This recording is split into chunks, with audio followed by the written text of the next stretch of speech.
What's going on, guys? It's Ice here, and in today's video we're gonna make a tier list with the most important fundamentals that you should learn, whether you're a main AD carry, support, mid lane, top lane. This video is gonna show you exactly what are the best things that you need to learn first. We're gonna talk about what are the most important things, what are the most useless things when it comes to League of Legends, how to improve, what to focus on, and really how to climb and how to improve. So let's get started. First is spacing.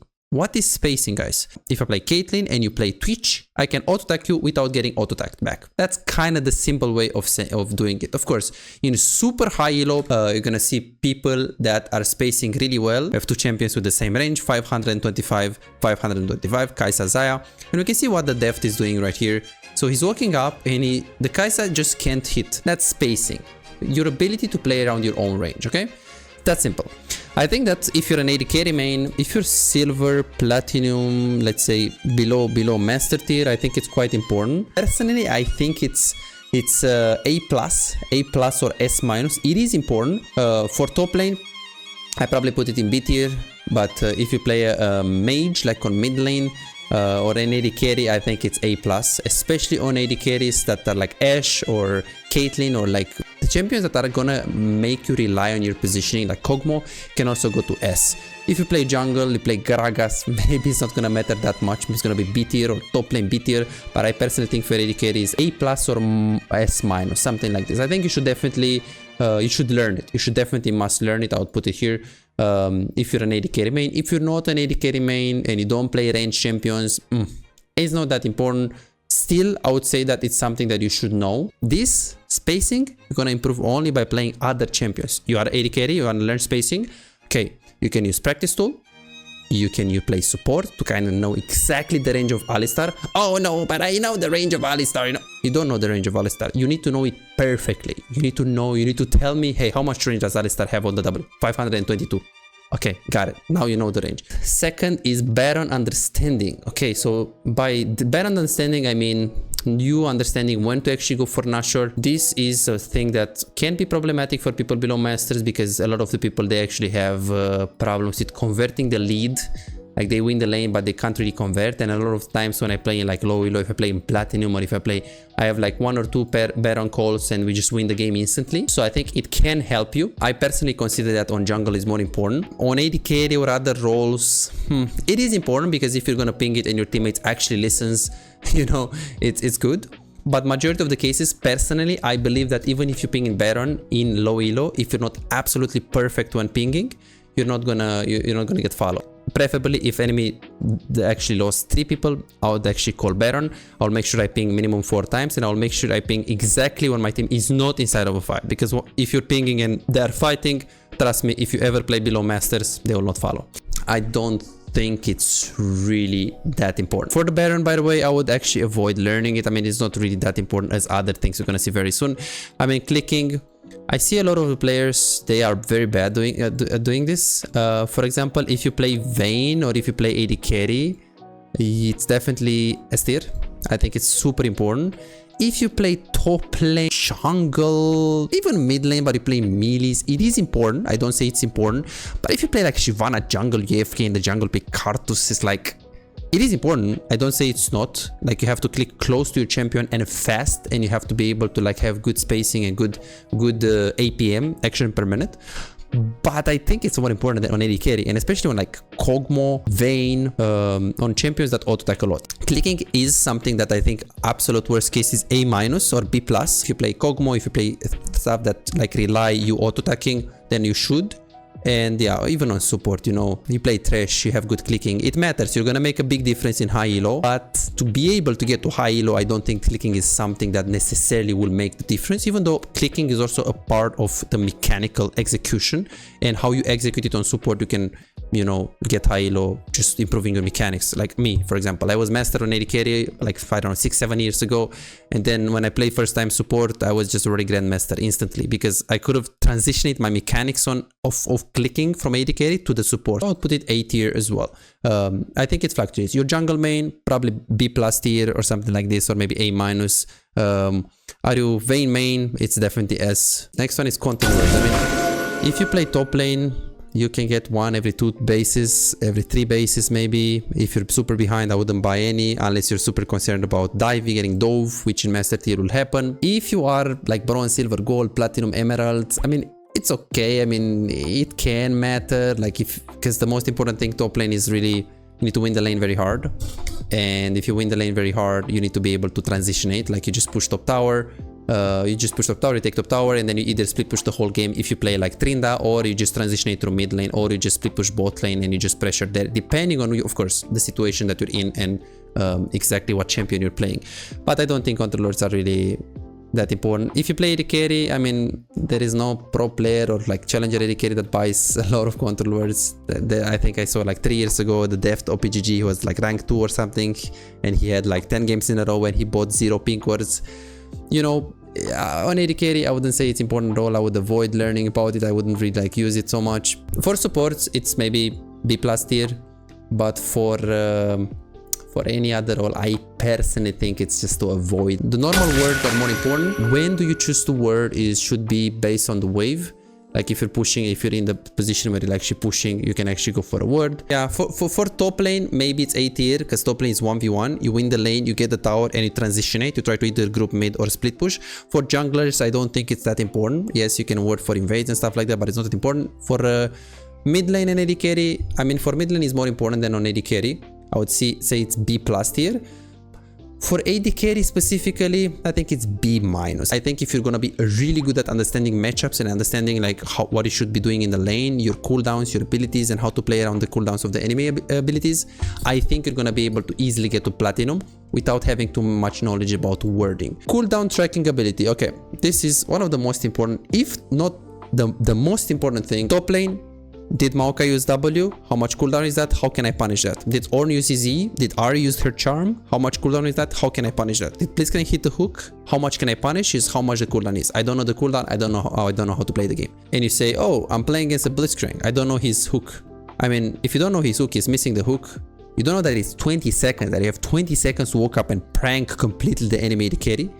Then you're gonna be like, oh, it's 10 seconds, and you're gonna just prank for 10 seconds, then just back off. And he's on cooldown, he has no pressure, but you're still backing off and chilling. If you play jungle, I think it's more important to know the cooldowns of the camps, because you're not really interacting in 2v2. On jungle, maybe it's avoid. On mid lane, top lane, AD carry, it's must learn. On support, it's must learn. I think junglers, if they want to get from Emerald to like Master Plus, they need to learn lane, and they need to learn cooldown tracking and prio.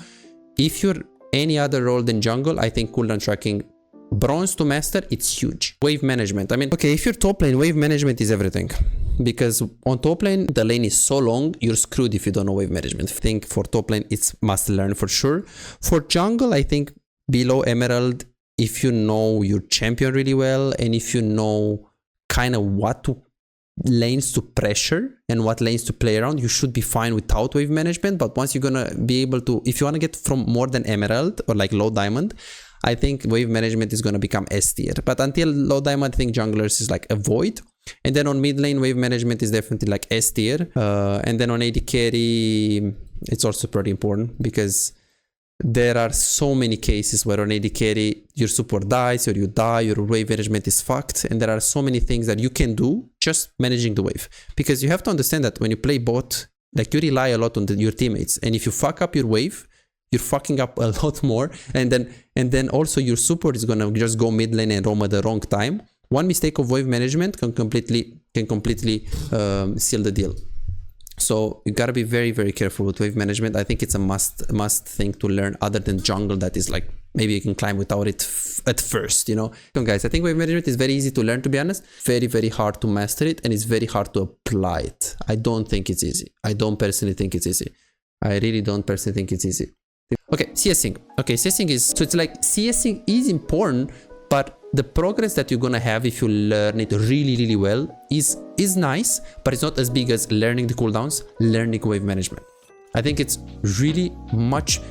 CSing is important, but I just feel like once you're gonna learn wave management or cooldown tracking, you're gonna climb like instantly, like a lot faster. You'll get more profit if you learn these two things. So I would say it's S. Okay, jungle, it doesn't really matter. Top lane, it matters a little bit, but not by much, because if you know the matchup and if you know how to trade on top lane and win the lane, if you miss some CS, it should be fine. So I think for AD carry, it's really S tier. Maybe for others, it's B tier. For mid lane is definitely S tier as well, especially because you're gonna play mages and stuff like that. So I think it's important. Damage foresight, really important. Damage foresight is understanding when to walk up, when to do damage, and when are you supposed to approach a fight. Super important. There are so many AD carries and so many players that they're like, I don't know when to walk up, you know, I don't know what to do. I don't know what to do. You understanding what is your job inside of the game. If you play Thresh, maybe you need to hook aggressively or initiate, but the majority of the cases is to peel. Same thing on Janna. On Alistar, you can also engage depending on the composition, or you can play for your AD carry to peel. Or when you play top lane, maybe your job is to flank, maybe your job is to kill the enemy AD carry. On AD carry, it's really important. It's really important to know and understand what are the threats, like how can you die, what are these abilities that I need to actually avoid getting hit, and when can you actually walk up to do damage. Super important. Damage foresight and knowing your limits is really important, and this also comes down to you knowing your combos and you knowing your champion. If you play so many champions, you're never gonna know how to actually play your champions really well. And I'm not talking but I know how to play, you know, every champ good. True, that's fine. It's just, are you really insanely good on them? If you play right now against Faker, can you really play 10 champions against him? Because you need to be carrying your teammates, and you're gonna be up against a top laner that is like 10-0 or against an AD carry that is 10-0. You need to be super good mechanically on him. So play only 2-3 champions maximum and play other roles as well. This is how you're gonna learn damage foresight, because you need to understand what can kill you and how can kill you. How can that kill you? So you should play more ARAMs to learn the team fights and to learn, you know, how to dodge the abilities better. Just prepare yourself mentally in the loading screen. Okay, I need to dodge this, I need to avoid Vi ulti, I need to dodge Ashe ultimate, I need to stay behind on my teammates. They have Malphite ulti, so I'm not gonna approach the fight if the Malphite ulti is not gonna be used on someone. Super important. Damage foresight on AD carry, must learn. On any other role, I think it's also important. On top lane, maybe not so important. Maybe it's B tier because you just split push and you just win the game, or you just try to flank, or you just try to you're already super strong in the before you get in team fight, so maybe it's B tier. So I think on AD carry mid lane it's really important, and also on support it's really important to understand the damage foresight, to understand when your AD carry is supposed to walk up and when is he actually supposed to just back off and chill, because if you don't understand that, you're never gonna know when to engage. So this is super important and you must learn it. Scuttle Crab, I mean, there was a season, I think season 10, when it was important. Right now for jungle, you have to be able to understand how it works with scuttles, and if you have prior, should you contest it and stuff like that. I think for jungle is maybe A tier. I don't think it's something hugely important. It is for junglers, maybe A+, a little bit up, like in between S and A+. For AD carries and other roles, I mean, for top lane it's important, because if you win top lane, you can transitionate your lead to your jungle, and it's really important. Also for support, it's super important to understand the scuttle priority, because you want to play around your jungle. In many cases, if you play like Alistar and stuff like that, you have him on the scuttle and you can contest it together. I don't think it's important on AD carry. Yes, you can push for scuttle, you can think about your jungle pathing, depending on what pathing he does and what he looks that he does, you can push the lane. I don't think it's something that should really worry you, so I think it's a void for AD carry. For junglers is A+, for support it's A+, and for top lane is A+. For mid lane is also A+. But okay, F keys, I mean, this is really like, I mean, many people think like, oh, should I use F keys, you know, is it good? I mean, it's good, it's like really nice. The F keys have some disadvantages. When you're pressing F key, you need to take the information, so pressing too fast is kind of bad. Of course, if you're Faker, you're just gonna do this, and you're gonna see everything, you're gonna see the wave state and everything. But usually you press F key and you look at the HP of the guy, you see the wave state, and you see everything that we need to make a decision. That's why you're looking there in the first place anyways, to be able to make the correct decision. There are many situations where I'm not seeing the whole screen. Let's say, look at this, I'm looking at Kog'Maw for example, and he's actually gonna stay max range with the minions. I'm not always gonna see the wave states. But what if the enemies are standing here? I need to press F key and I need to move my screen as well, right? So there are disadvantages. Sometimes you're not able to see the wave with the F key, sometimes you're not able to see the HPs. So personally, I prefer to look there, just click exactly where I want to click, just put the camera in the middle and then press spacebar. So I think it's worth learning it. I don't think it's really anything that important, as long as you have a reasonable map awareness. Map awareness is how fast you, like how much you're looking on the minimap. I think they're both B tier. You really should learn on top lane 1v1, every trade, every combo, everything about your matchup. On mid lane, same thing.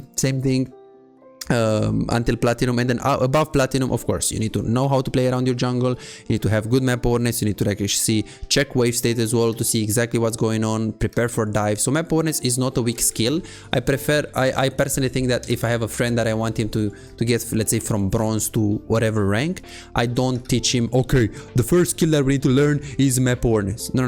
The first skill is that you need to actually know your combos. You need to know a few cooldowns. You need to know the abilities that can actually come to you from the other champions, and just a little bit of wave management, just really like the basics. So jungle camps, jungle, it's S tier for sure, and it's must learn. Majority of the cases on AD carry, especially mid to late game, you need to be with your team, or you need to be catching side lane waves, absolute worst case. So you should try to avoid spending time with jungle camps. As an AD carry, as a mid lane, the same thing. The jungle camps are nerfed if you actually are a laner and you're taking them. I do not think it's good. As an AD carry, I would avoid it. As a jungle, I would learn it. Okay, grouping. Okay, so grouping, if you are a jungle, it's really important. I see so many useless junglers. They just take camps. Everyone is group mid lane. They just take camps. They just stay there. Like, okay, we're pushing mid, man. We're trying to end the game. We're trying to, okay, but I need to get the Grom. I really feel like grouping is super important on AD carry. Super important on jungle as well. I think support, like knowing when to play mid lane, knowing when to group with your jungle, and roaming is also important. So I think for AD carry is must learn. I think for support it's S tier or must learn, like really important to know when to stay with your teammates and when to not. And then on top lane, grouping is semi important. I think maybe it's the least important. It is important, but on top lane, like if you play Trinda, you just kill him, you just take top tower and you keep pushing and you play like that. You can also consider to flank, so I guess you could consider like learning about this skill to flank, or just simply just push the wave top. So right here we have Drakes. I mean, Drakes are important for junglers. I think it's S tier. I feel like Drakes are not important on AD carry. It's not your responsibility to take it. You should always prioritize your wave. And you should always prioritize to not die. If you're super low HP and your jungle starts it and you know you're gonna die there, just don't follow, don't feel forced to that. But I feel like if you know you can actually help him, he started it. So let's say you're in a situation where your jungle is actually starting the Drake and you know he's in shit right now because he started the Drake. I'll try to push the wave and I'll try to hover. If he started it, and of course if I have enough HP and if it's doable, if he's already dead, or if he doesn't need me, he's like Drake is really low, or simply he's 4v1 and I can't do anything, or I'm super low, I would not help.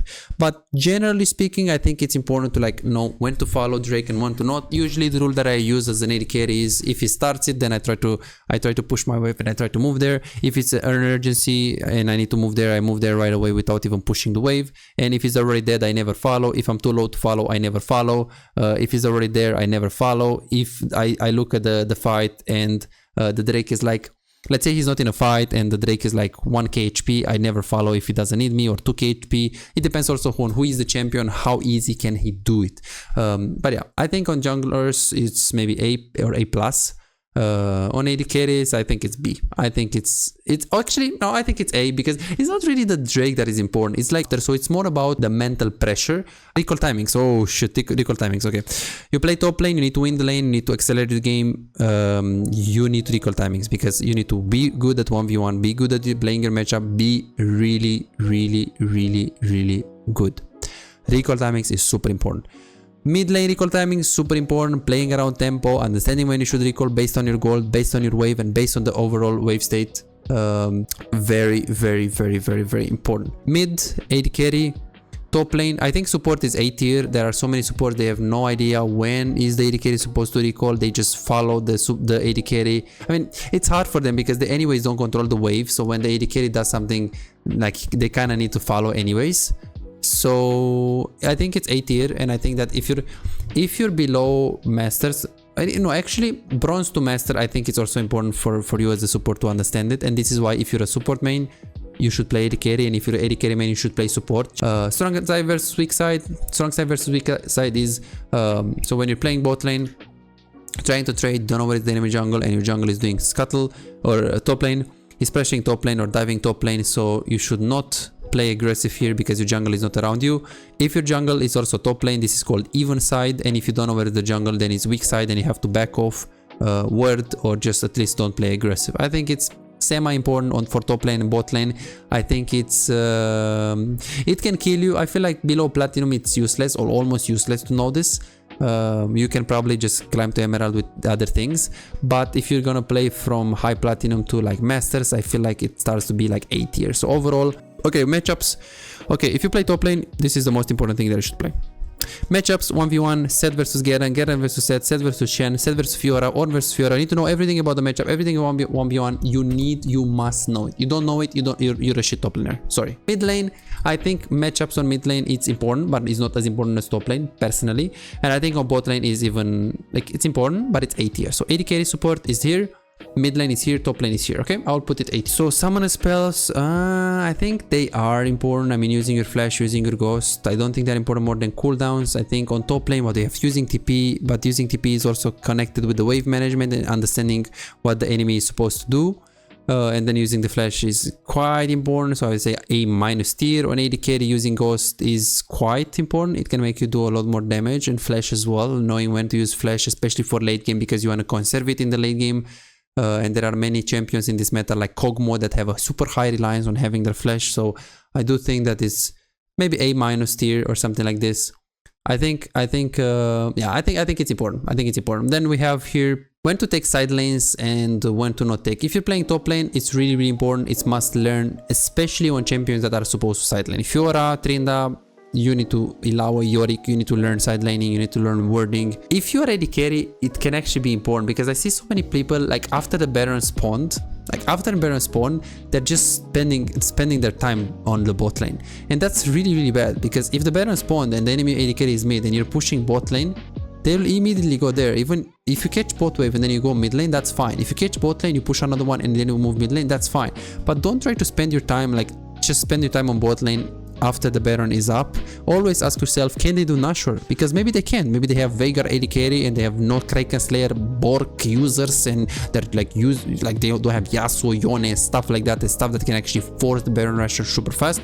So you could consider to not to like split push intentionally, because you know you get a lot of XP. But in general, AD carry, it's really important to know that you should catch waves exactly if they are really close to your tower, and if it doesn't really, like every single time that you spend on this circle as an AD carry in the later stages when they can actually just go for the Nashor, can be considered as wasting time. So be very careful how much time you're spending on the side lanes in the later stages, when the Baron is up, or two, all of your teammates are around mid lane or that are hovering mid lane, and you're just chilling on the bot lane. So I think it's a very important skill, because many people have this problem of, do I farm too much, or do I just group too much, or maybe I don't group at all and I farm too much, or maybe I group too much and I don't farm at all. When do I farm? When do I go? It's so hard, right?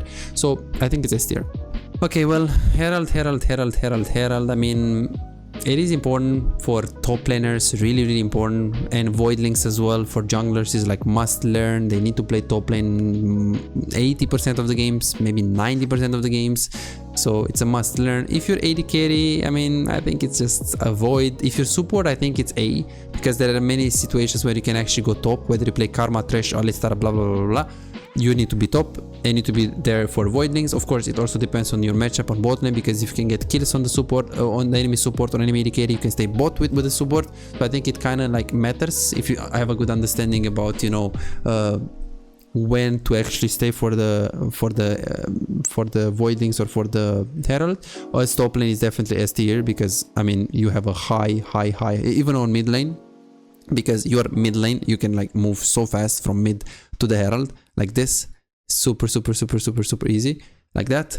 So since you have a lot of access to the Herald on top lane and mid lane, I think it's S tier. On support is A tier, because you also have to move sometimes. On jungle is definitely must learn, and on AD carry I think as a void. Yes, you could argue that you can group. I think in Grandmaster, when I play with people that were like Challenger or Grandmaster, they do two things that people below a Grandmaster they don't do. One, they group top early after the tower is bought, and they don't go mid, because they know the jungle is going to play around them and the support, and they can easily just kill the Malphite that is anyways 3 levels up on them. Or they just actually group for Herald. If they play Ashe, even though they lose like one wave on bot lane, they just win this fight. But this is only in Grandmaster, because if you do this in low elo, like even Diamond or like Emerald, whatever, and you're just grouping for, as an AD carry, you're grouping for the voidlings, you're gonna lose 2 waves bot lane. It's so unworth because maybe your jungle is just gonna AFK farming your jungle and he's gonna waste his time. Maybe you're actually gonna die there or waste your sums, and you're gonna lose plays, you're gonna lose so much bot lane. So I do not recommend Voidlings as an AD carry. Herald is fine, but if you know you can get bot tower, if you know you can get more farm bot, if you know you can get 1 level up on the enemy AD carry, I would prioritize that instead of just trying to play for Voidlings when I know that I'm losing plates on bot lane. So of course, if you watch like Hansama gameplay in SoloQ and stuff, he's always gonna go for Voidlings. In many cases he will, but again, we're talking about any other rank, so I don't think it's realistic to use the tips that you can actually use. And I see that a lot in like coaching sessions, like people actually try to teach, okay, I'm gonna teach you what I'm using in Grandmaster and Master and Challenger. Yeah, but it doesn't work in Emerald, or it works, but you have to execute it differently, you know, because majority of the cases, if you're gonna play in Emerald, you're gonna be like, oh, but they shouldn't fight here, I'm not gonna follow. Oh, they shouldn't fight here, I'm not gonna follow. Okay, but you're not gonna follow any fight, right? So you have to kind of teach the player to be able to adapt. And this is another skill that is really important in League of Legends, the adaptability. Like, can you adapt? Because many cases you're like, okay, my plan is this, but it's like, yeah, but what do I do? Okay, I'm playing Twitch against Draven, I need to play to not lose, but he went into the tower, he died 2 times. Do I play to win now? Well, yeah, you play to adapt. Same thing if you play Draven against Twitch, you're like, okay, I need to win the lane. I didn't win it. What do I do now? We need to adapt, you need to play safe right now, you need to just get as much farm as possible, you need to call your jungle, you need to wait your jungle, you need to wait some pressure from someone else. So you need to have this adaptability concept in mind, right? Like if something, like the plan has to always have a backup plan, as in, okay, I'm playing Twitch against Draven, I need to play to not die. And if you die, you're gonna be like, okay, now I need to make sure I don't die from now on. Or if you win, you also have a plan. You're like, okay, I'm winning. Now am I in a position where I can kill him, or should I still play safe? Like you need to always have, like if I'm playing Draven, my plan will always be, okay, I'm playing Draven versus Twitch, I need to win the lane and kill him. But if that doesn't happen, or if he kills me, I'm gonna try to play a little bit safer if he has like 2 kills on me. But if not, I'm still gonna play aggressive, because Twitch with 1 kill, I'm still gonna win. So you're gonna make these plans of, if I win, which I should be doing, I do this, but if I lose, I do this. So you have kind of like 2 plans, worst case scenario plan and best case scenario plan. Super important. Okay, pings. Pings. If you're top laner, I mean, it can matter because you're super influenced by the jungle, but I think it's B tier. If you're a jungler main, you should ping, especially around scuttles. You're gonna go for invades. So you should ping your mid laner to push, you should ping your mid lane to come, you should ping your support to come. So I think maybe for top lane is B tier, because you can still win some lanes by understanding wave management and pinging, because if you understand wave management and pinging, then you're gonna ping exactly when your wave management is in an amazing position, so you can actually ping your jungle to come. So definitely I would say B+ maybe. For mid lane jungle, I would say it's A+. For AD carry is A+ as well, and for support is A+. Why is it for jungle important? It's important because you need to have some backup if you're gonna invade. Same thing for the Herald, same thing for objectives mid lane. You controlling the game at some degree, so anyways when you're roaming or when you're actually doing something, you need to make sure you ping SS when he's actually SSing and he's gonna just look to fight bot lane really hard. You need to ping SS that the guy actually is missing. So I think it's important. Then on AD carry, there are so many situations when the support has no idea what to do with the wave. You die, you need to tell him to push, you die, you need to tell your jungle to help you push, you need to communicate, right? You need to communicate. So I think pinging is like A tier. Okay, so draft. I mean, draft is super important in like maybe in competitive. In low elo, I mean below masters is like, I mean, theoretically in SoloQ you can anyways win no matter what, right? I always recommend people, bro, you know, you play Vayne, you always handicap yourself in the draft, but it's like, it doesn't matter. If you're gonna play better, you're just gonna win. I personally think that if you play Vayne and you have a horrible matchup, just have a second pick. Just have some Ashe. Just have some Miss Fortune. I don't know, some Jean. Just don't do that in draft. If you can. If you're better, you're probably gonna win anyway. So I think below masters, draft is gonna maybe matter 2, 3, 4, 5% of the games you're gonna win because of the draft. Yes, in challenger, you know, maybe you're gonna win 20% more games if you have a really good understanding on the draft. And draft also means when to dodge. But below masters, I think if you have like a 2 champion or 3 champions that you play, you should be fine. And of course, the amount of champions that you should play is also depending on how much time you invest into the game. If you play like 2 hours per day, I would not go for more than 2 champions, but if you play more than 3 hours per day, then I would play 3 champions. If you play an hour per day, I will not play more than 2 champions ever. Like kind of have to like know how much do I invest in this game and how much can I really play. So that's super important. Draft below master tier, I think avoid. Again, if you can have 3 champions and you just don't completely handicap yourself, okay, they picked Draven, Nautilus, I'm gonna go Vayne, I have Yumi, I'm gonna go Vayne. Okay, just pick Sivir. Or just pick your second best champ, I don't know, Caitlyn, or it's still bad, but it's not Vayne, okay? So maybe C tier, maybe consider here. Above master, it's super important. It's maybe, not super important, maybe A tier in like masters 200 LP plus. So yeah. So let's put at the void.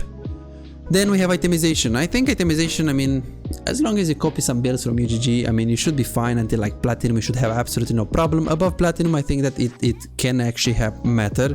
And I feel like in the last seasons, no one actually knew what to build, how to build it, and even me, like me included, of course.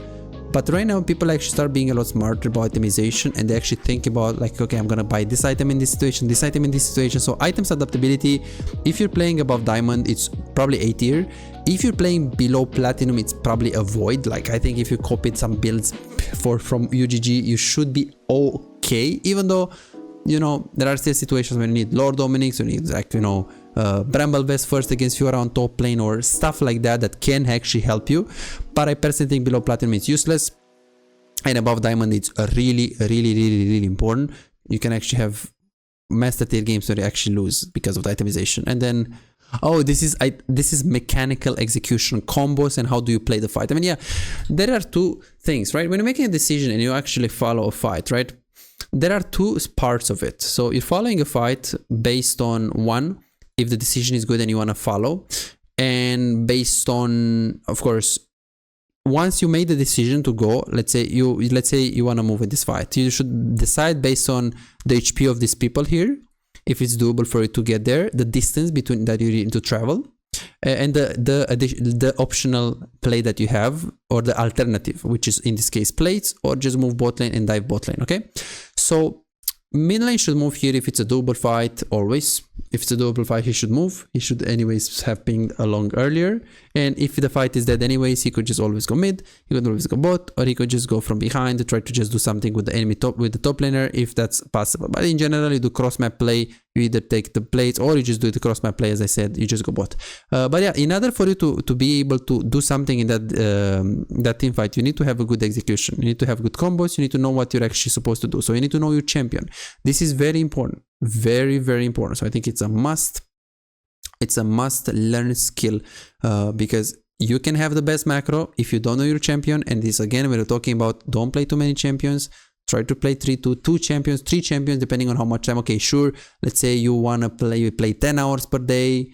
Okay, maybe you can go for 4, maybe you can go for 5 champions, but I wouldn't go for more. So that's what I personally think. So yeah, execution is super important on every role, whether you play support, top lane, AD carry, it's super important. Jungle tracking, super overestimated. I mean, you knowing like, okay, you know, the jungle does these camps and I don't know, I'm so bad that, don't worry. If you're bad at it, it really doesn't matter that much. I mean, the thinking of, okay, the enemy jungle started bot, so it's gonna path to top lane, or there are so many junglers, they do raptors into Krugs, into red buff, into just going bot lane. So it's very difficult for you to predict the enemy jungle pathing unless you're like master or grandmaster and you know what is going on in the game really well. But majority of the cases, even if, let's say, I'm grandmaster jungle and I know what the enemy Kayn is supposed to do, he doesn't do it and he just ganks me bot. So what do I do then?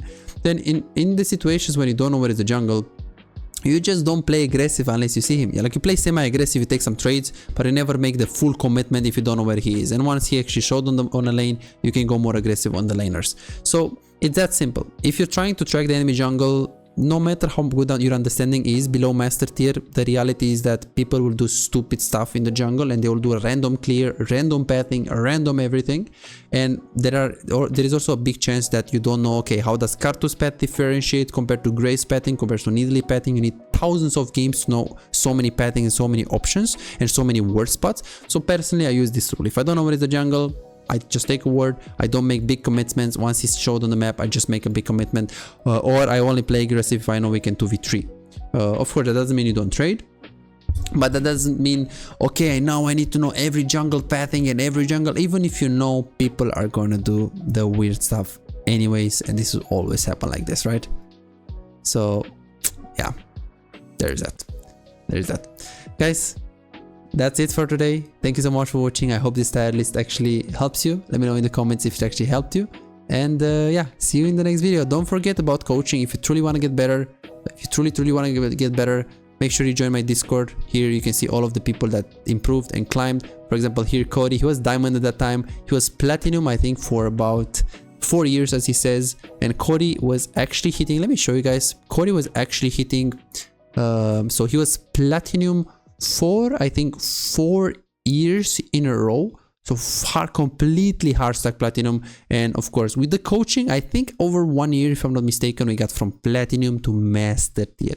Insane. So if you truly want to get better, you have so many proof there. We have mid lane mains, AD carry mains, so much jungler mains, you have everything, top lane mains. So if you truly want to get better, you really have to try hard coaching. It's gonna really work for you as well. $5. If you have problems improving and getting better in the game faster but cannot afford booking coaching, on my Patreon you can access more than 627 VOD reviews, premium videos about how to wave management, mid-game macro, and tier lists that will show you the best champions to climb and to improve for your elo. And these are not on YouTube, this is only on Patreon, they're exclusive. Moreover, you can participate in the free coaching waiting list to get a premium VOD review. I'm giving away 2 free VOD reviews every single week. All what you need to do is simple 2-step process. Subscribe to my Patreon and share your OPGG, and voila, you are on the waiting list. You're gonna get a personalized VOD review for any game in your match history.